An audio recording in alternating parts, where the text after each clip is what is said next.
Deuet et ave unan eus ar wezioù breiz vel an triskel pe an erminek ar wef. Ken ma ve gwelet bremañ ouz reer an otoioù, an t-shirtou, ar pakaj ou gwastili, ar boutalioù schist war an diliad dindan memes.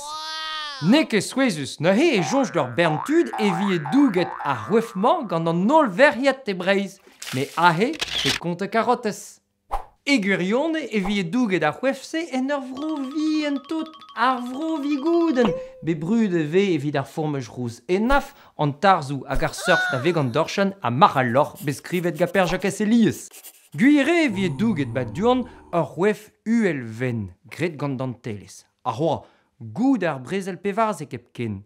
Dar c'houlse e voe kresket ar wef tamm gant ar meriet, keit ma voe o broz o verad. A-raok ar brezel e voe brao ken kwef ar vrovi gouden dija, me kalz bihanoc'h a gant livioù a vechou.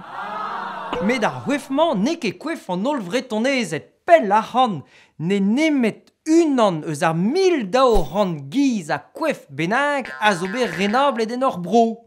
En o zoue an douken ba bro dreger a pen sardin va dou ar nenez kwefou plen bro an orion pe reou an aven be brudet gatolennou gauguin hag ar jibilinen ar wef du a vi e douget en enesun.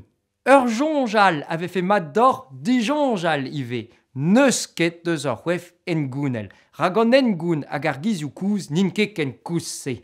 A loden vrasa deus ar wefou a zo deux varvel en nantek vet kanvet pa voe krouet diliaj ou neve a bep seurt a pa voe peparez o klas B disinvel deus ar real.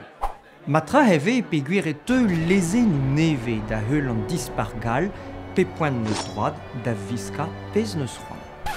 Souezus e gwelet neuze bloavioù daouvil, ato, ar memeus ar guzennou, ar wef deus ar vrovi gouden, rat kempennet, a jom ur wef diouz ar riz, un doare splan a brao da ziskouez ur personelez disinvel en ur bet digor.